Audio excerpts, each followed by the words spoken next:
Hello नमस्कार दोस्तों, आप सभी का हमारे YouTube चैनल पर बहुत बहुत स्वागत है। मैं हूं आपके साथ आचार्य राधा रमन। विशेष चर्चा लेकर आया हूं वृषभ राशि का 1 जून से 30 जून 2024 कैसा रहने वाला है आपका समय। वीडियो को चर्चा को प्रारंभ करता हूं। चैनल पर नए आए तो चैनल को सब्सक्राइब कर लीजिए, कमेंट में हर हर महादेव लिखिए और लाइक कीजिए। वृषभ राशि के स्वामी बनते हैं शुक्र। शुक्र है एक भौतिक, शुक्र एक आधुनिक, शुक्र है एक युवा। युग कभी वृद्ध नहीं होता है। शुक्र जो है आपके तन भाव में चल रहे हैं, तन भाव में है, 12 जून तक है। 12 जून के बाद आपके धन भाव में आ जाएंगे शुक्र बुध की राशि में। अब तन भाव में है तो ये जून का महीना जो है वृषभ राशि का स्वास्थ्य के संबंधित जो भी परेशानी थी, स्वास्थ्य से संबंधित, वो सभी ठीक होती हुई दिखाई दे रही है। स्वास्थ्य आपका अच्छा रहेगा, चेहरे पर चमक बढ़ेगी, चेहरे की आभा बढ़ेगी, प्रसन्न मन में रहेंगे। लेकिन तन भाव में 4 ग्रह एक साथ बैठे हैं, गुरु शुक्र बुध और सूर्य। सूर्य और बुध बैठने से तन भाव में बुध आदित्य योग भी लग गया। आपके अंदर एक ऊर्जा प्रभावित होगी। आपको रेगुलर कोई काम करना चाहेंगे, रेगुलर कोई आमदनी, कोई व्यवसाय या कोई बिजनेस की शुरुआत करने की आप सोचेंगे।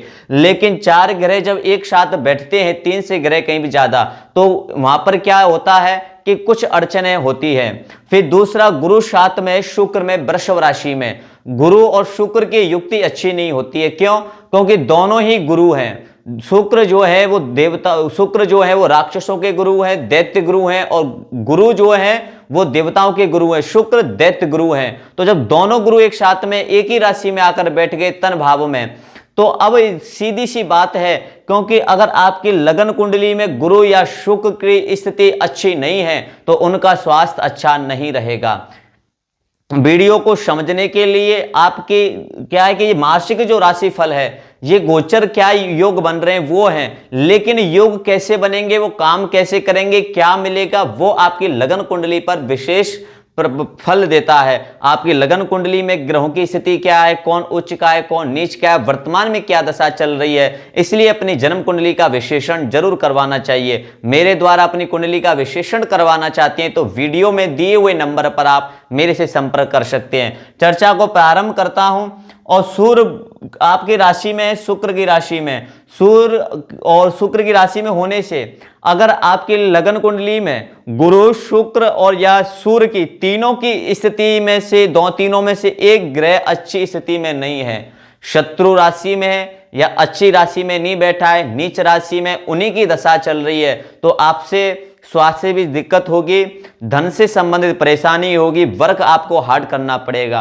कहते हैं कि 500 रुपए की मेहनत करने के बाद में जब आपको 100 रुपए आपके हाथ में लगे तो वो कोई काम नहीं होता, वो कोई कामयाबी नहीं होती है। वही स्थिति क्या है कि अगर आपकी लगन कुंडली में गुरु, शुक्र और सूर्य की तीनों में से एक ही भी स्थिति खराब है तो आप काम 1000 का करेंगे तो आपको 200 रुपए का प्रॉफिट होगा, 200 रुपए आपको बचेंगे बहुत मेहनत करने के बाद में।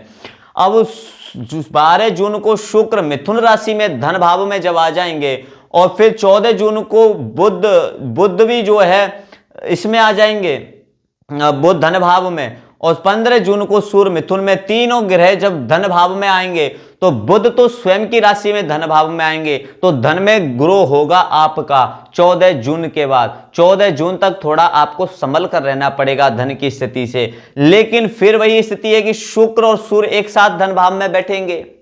वही स्थिति निकलती है कि गुरु और शुक्र की स्थिति को आप समझ लेना। आपकी लगन कुंडली में कैसी है? अगर आपकी लगन कुंडली में स्थिति अच्छी नहीं है, धन में ग्रो नहीं हो रहा है, कोई कार्य व्यवसाय आगे नहीं बढ़ रहा है, तो अंतिम में मैं आपको उपाय बताऊंगा। उन उपाय को आप करोगे तो निश्चित ही आपको धीरे धीरे आपका काम बढ़ेगा, ग्रो होगा, आपका मन भी लगेगा। पराक्रम की बात करते हैं। पराक्रम के चंद्रमा 2 दिन में बदलते रहते हैं, वैसे भी जो है आपका साहस पराक्रम इस महीने में रहने वाला है। आप कुछ नया सोच रहे हैं, कुछ नया करने की उम्मीद है और करेंगे भी आप, क्योंकि अब बात करते हैं आपके शनि कारक क्षेत्र की। क्या करेंगे? कारक क्षेत्र में कुंभ राशि में शनि स्वयं की राशि में चल रहे हैं, तो कारक क्षेत्र में धीरे धीरे आपको सफलता मिलेगी। शनि क्या है, धीरे धीरे चलते हैं, इनकी गति बहुत स्लो है। शनि कर्मदंड दाता भी है। शनि की दशा शनि की साढ़े साती, शनि की ढैया, धीरे धीरे शनि अपना परिवर्तन कर कर हर राशि में गोचर कर कर आते हैं। शनि की कोई साढ़े साती नहीं है, शनि की कोई ढैया नहीं है, आप पर शनि के कोई दुष्परिणाम नहीं है। तो कार्य क्षेत्र आप करोगे तो आपको हिम्मत नहीं हारोगे, तो धीरे धीरे वो आपका कार्य बढ़ेगा, कार्य में सफलता भी मिलेगी। और शनि की दृष्टि आपके व्यय स्थान में है, व्यय स्थान में मंगल बैठे हैं, मंगल स्वयं गृह बैठे हैं, बैठे तो अपने घर में, लेकिन स्थान ये अच्छा नहीं है। ये स्थान है आपके खर्चे का, हॉस्पिटल का, बीमारी का, व्यय का, कोई किसी को कर्जा दे देते हैं, वो फंस जाता है, निकलता नहीं है। मंगल इस स्थिति में बैठे हैं, मंगल आपके मजबूत हैं, अच्छी स्थिति में है, तो आपका दिया हुआ पैसा कर्जे पर वो वापस आने की उम्मीद है। लेकिन शनि की दृष्टि है, तो शनि की दृष्टि है, तो अगर आपका शनि की दृष्टि होने से शनि और मंगल के संबंध अच्छे हैं, क्योंकि अच्छे संबंध हैं, लेकिन मंगल शनि की युक्ति अच्छी नहीं मानी जाती, एक साथ में कहीं बैठे होते हैं। शनि स्वयं ग्रही हैं और जिस स्थान को देखते हैं उस स्थान पर आपको फंसाते हैं, उस स्थान से हानि देते हैं। तो मंगल तो आपके सुधार करेंगे, लेकिन शनि की दृष्टि आपको थोड़ा सा परेशान करेगी, इसलिए लेन देन में आपको बहुत सावधानी रखनी पड़ेगी।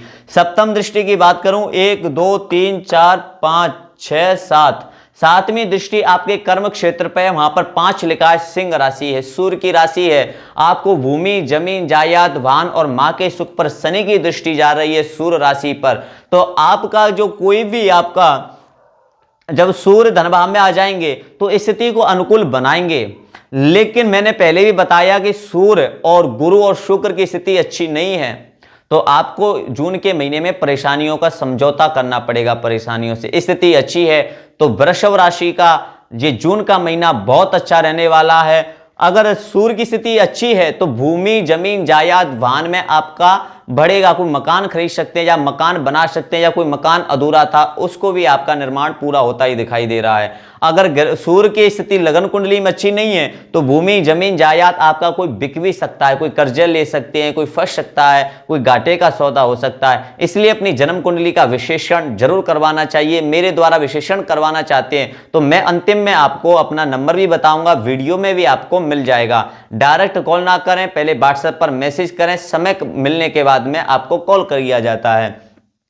अब बात कर लेते हैं शत्रुओं की। इस महीने में आपका विरोध, कंपटीशन कैसा रहने वाला है। 1 से 30 जून का छठे स्थान में शुक्र राशि में बैठे हैं केतु, तो आपको कोई उजागर शत्रु तो आपके सामने नहीं आ सकता है, और कोई आपका शत्रु भी नहीं होगा। शत्रु होगा तो आप प्रभावशाली होंगे, लेकिन गुप्त शत्रुओं से आपको परेशान रहने की आवश्यकता है। गुप्त शत्रु आप पर करेंगे कुछ नहीं, लेकिन आप जो व्यवसाय करते हैं, जो आप जो व्यवसाय करते हैं, जो आमदनी करते हैं, उसमें आपका कंपटीशन बढ़ेगा। नुकसान कुछ नहीं होगा, लेकिन वो आपकी मेहनत के ऊपर है, आप उन स्थितियों को कैसे हैंडल करते हैं। स्थितियों को हैंडल करेंगे तो शत्रुओं से कोई परेशानी होती हुई नहीं दिखाई दे रही है। अब क्या है कि शादी, विवाह, प्रेम और मित्र का, बिजनेस का कैसा ये समय रहने वाला, इसके स्वामी बनते हैं सप्तम स्थान। सप्तम स्थान है आपके पति पत्नी का, मित्र का और बिजनेस का। इसके स्वामी है मंगल, और मंगल गए व्यय स्थान में मेष राशि में, और अपने ही राशि में वहां जाकर बैठ गए हैं। आपका शादी संबंधित कुछ खर्चा हो सकता है, मित्रों पर को आप कुछ खर्चा कर सकते हैं, बिजनेस पार्टनर पर आप खर्चा कर सकते हैं। लेकिन एक चीज का विशेष ध्यान देना कि मंगल आपकी कुंडली में अच्छा होगा तो आपका बिजनेस पार्टनर में किया हुआ खर्चा आपके बिजनेस को बढ़ाएगा, लेकिन मंगल अच्छा नहीं होगा तो आपका कोई बिजनेस में पैसा फंस सकता है। किसी पार्टनरशिप में, किसी के साथ पार्टनरशिप करने से पहले, कोई समझौता बिजनेस में करने से पहले अपनी स्थिति को जरूर जान लेना चाहिए। भाग्य स्थान के स्वामी बनते हैं शनि। शनि कर्म क्षेत्र में बैठे हैं, भाग्य आपका कर्म के द्वारा साथ देने वाला है। शनि आपको उठा रहे हैं, उठो और जागो और कर्म को कीजिए का भाग्य का अब निर्माण है। कुल मिलाकर वृषभ राशि का 1 से 30 जून का महीना 60% आपके अनुकूल है, आपके लिए अच्छा योग लेकर आ रहा है। 40% आपके लिए अच्छा योग नहीं लेकर आ रहा है। मित्र से संबंधित और कर्म मित्र, खर्चे से स्थान और भूमि, जमीन, जायदाद से आपको सावधानी रखनी है। और 14 तारीख के बाद जब बुध धन भाव में आ जाएंगे तो स्थिति आपके अनुकूल धीरे धीरे होती दिखाई दे रही है। मैं था आपके साथ आचार्य राधा रमन। वीडियो पर अगर नए आए हैं तो चैनल को सब्सक्राइब कीजिए, कमेंट में हर हर महादेव लिखिए, वीडियो को अधिक से अधिक शेयर कीजिए। मेरे द्वारा कुंडली का विश्लेषण करवाने के लिए मेरे से संपर्क कर सकते हैं। मेरा फोन नंबर है 7409708556। मुझे दीजिए आज्ञा, मिलता हूं आपसे अगले वीडियो में। आप सभी को हर हर महादेव, जय श्री कृष्णा। आपका जीवन मंगलमय हो।